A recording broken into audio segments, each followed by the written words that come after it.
कक्षा 4 के बच्चों का हिंदी व्याकरण की क्लास में पुनः स्वागत है। बच्चों, आज मैं आपको चैप्टर 18 अनुच्छेद लेखन पढ़ाऊंगी, जिसका इंग्लिश का नेम है पैराग्राफ राइटिंग।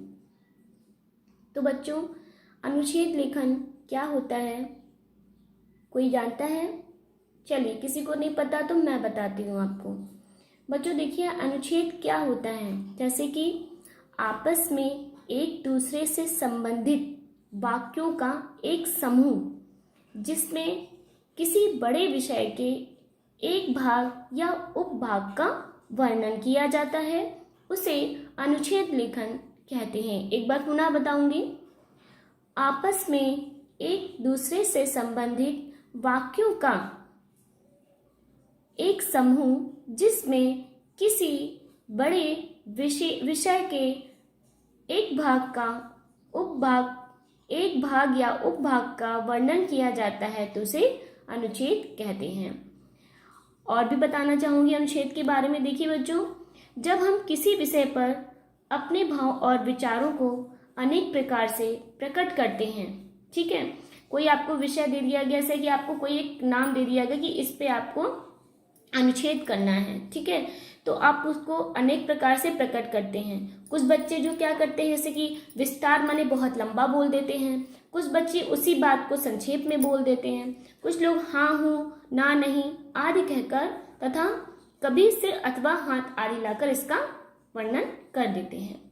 तो बच्चों, अब हम लोग क्या करेंगे, पुस्तक में देखते हैं। ये हमने अपनी तरफ से आपको समझा दिया अनुच्छेद लेखन क्या होता है, तो एक बार फिर से बता देती हूँ। देखिए, आपस में एक दूसरे से संबंधित वाक्यों का एक समूह जिसमें किसी बड़े विषय के एक भाग या उपभाग का वर्णन किया जाता है, उसे अनुच्छेद लेखन कहते हैं।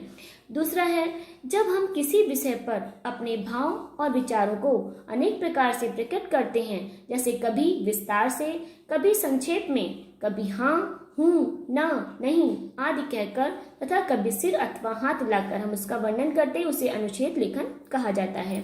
अब हम पुस्तक में देख लेते हैं। लिखा हुआ है, किसी एक भाव या विचार पर लिखा गया लेख अनुच्छेद लेखन अनुच्छेद कहलाता है। फिर से देखिए बच्चों, किसी एक भाव, वही बात है ना, किसी एक विषय पर वही किसी एक भाव या विचार पर लिखा गया लेख अनुच्छेद कहलाता है। यह बच्चे को सृजनात्मक क्षमता को बढ़ाने का बहुत ही अच्छा माध्यम है। बच्चों, इससे आप लोग अपने आप सोचेंगे, अपनी सोच से, अपने मन से, जैसे आप लोग अभी तक करते चले आए कि कोई एक टॉपिक दे दिया गया, उस पर आपने अपने मन से अपने विचारों को प्रकट किया, उसी तरह से अनुच्छेद कैसे लिखा जाता है उसकी कुछ बातें आपको हम बताते हैं। देखिए, अनुच्छेद लिखने से पहले निम्नलिखित बातों का ध्यान रखना बहुत ही आवश्यक है।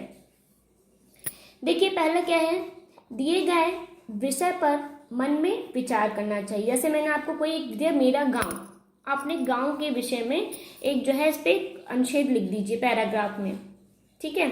तो बच्चों देखिए, इसे आपको दिया, दिए गए विषय पर मन में विचार करना चाहिए। जो आपको विषय दिया उस मन में सोचो कि इस पर आप क्या लिख सकते हो। फिर विषय पर एक क्रम से अपने विचार लिखने चाहिए। जो विषय दिया गया उस पर एक क्रम से अपना विचार आप लिखना शुरू कर दीजिए। भाषा सरल, स्पष्ट और शुद्ध होनी चाहिए। भाषा जो आप लिखेंगे वो बहुत स्पष्ट हो, शुद्ध हो और सरल होनी चाहिए। बहुत कठिन भाषा नहीं प्रयोग करनी है आपको। दोहराव यानी कि पुनरावृत्ति, हिंदी में दोहराने को क्या बोलते हैं हम लोग, पुनरावृत्ति से बचना चाहिए। सही शब्दों और सही वाक्यों का प्रयोग करना चाहिए। वाक्य छोटे छोटे और स्पष्ट होने चाहिए। अनुच्छेद एक ही अनुच्छेद यानी कि पैराग्राफ में लिखा जाता है। अनुच्छेद किस में लिखा जाता है, पैराग्राफ में लिखा जाता है। अब बच्चों देखिए, आपको यहाँ पे दिया गया है, बिजली बचाओ उन्नति लाओ, ठीक है, लिखा गया, आओ कुछ अनुच्छेद पढ़ें और फिर स्वयं लिखने का अभ्यास भी करें। जैसे कि यहाँ दिया गया है, बिजली बचाओ उन्नति लाओ, तो आप इसको लिखेंगे, इसके बारे में आपको लिखना है। बिजली हमारी आवश्यकताओं में से एक महत्वपूर्ण आवश्यकता है।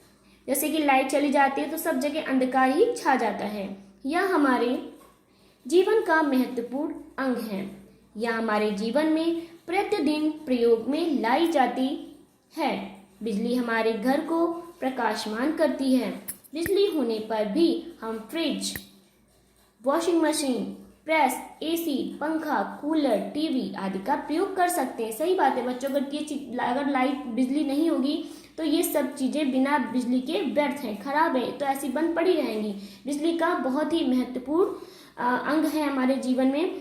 तो बच्चों फिर x ray, MRI, CT scan, ECG आदि की मशीनें बिजली से ही चलती हैं।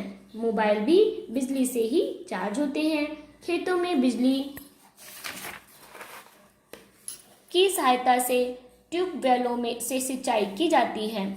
समाचार पत्र, पत्रिकाएं तथा पुस्तकें भी बिजली की वजह से ही प्रकाशित हो पाते हैं। देखिए बच्चों, बिजली का कितना महत्व है, सब चीज बिजली पे ही निर्भर है। हमें छोटी छोटी बातों का ध्यान रखना, बिजली बचानी चाहिए।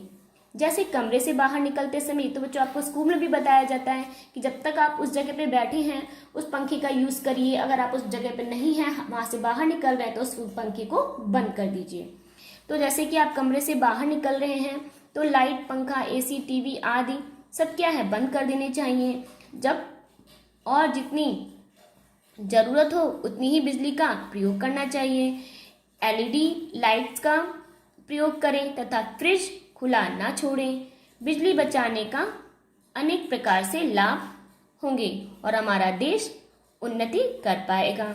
बच्चों अब देखिए, इसी तरह नदी पे दिया हुआ है आपको पैराग्राफ लिखने को।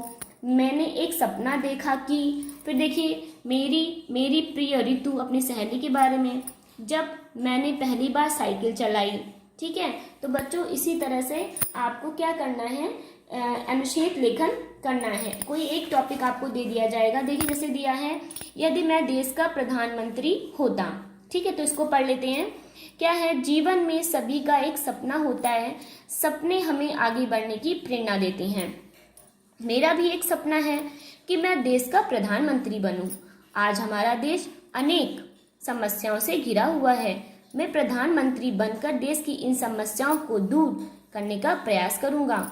यदि मैं देश का प्रधानमंत्री होता तो सबसे पहले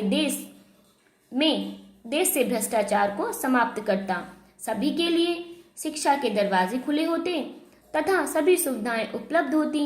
देश में 100% साक्षरता का सपना साकार हो जाता। गरीबी दूर करने के लिए रोजगार के साधनों को बढ़ाने पर जोर देता।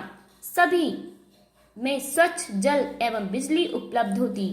विज्ञान एवं तकनीक के लिए नए क्षेत्रों को बढ़ावा देता, जिससे हमारा देश संसार के विकसित देशों के बराबर खड़ा हो सके। देश की सुरक्षा के लिए सेना को मजबूत बनाता ताकि कोई शत्रु मेरे देश पर बुरी नजर नहीं डाल पाता। अब बच्चों इसी तरह अपना अभ्यासकार भी देख लीजिए। निम्नलिखित विषयों पर अनुच्छेद लिखिए। जैसे कि मैं आपको दे सकती हूँ कभी भी होमवर्क में, जब मुझे पुरस्कार मिला, जब आपको पुरस्कार मिला तो आपको कैसा लगा, इसके बारे में आपको लिखना पड़ेगा। फिर मेरा घर, अपने घर के बारे में आपको अनुच्छेद पैराग्राफ में लिखना पड़ेगा। मेरा प्रिय नेता, वृक्षों के लाभ, मेरी पहली रेल हवाई यात्रा, विज्ञान का अद्भुत चमत्कार, मोबाइल। ठीक है, पंछियों को पिंजरे में नहीं रखना चाहिए। इस तरह देखिए बच्चों, अब कुछ संकेत दिए गए हैं, इस पे भी आपको अनुच्छेद लिखना आना चाहिए। तो बच्चों मैं आशा करती हूँ कि आपको ये वीडियो अच्छा लगा होगा और आपने अनुच्छेद के बारे में बहुत सारी जानकारी प्राप्त होगी। तो बच्चों आप लोग इस पाठ को बहुत अच्छी से पढ़ लीजिएगा। कोई भी टॉपिक आपको दिया जा सकता है और उस पर आपको अनुच्छेद लिखना आना चाहिए। मैं होमवर्क में दूंगी तो आप लोगों को खुद से अपने अपने विचार लिखकर भेजने होंगे। अब मैं अपना वीडियो यही समाप्त करती हूँ। धन्यवाद, फिर मिलेंगे नेक्स्ट वीडियो के साथ। बाय।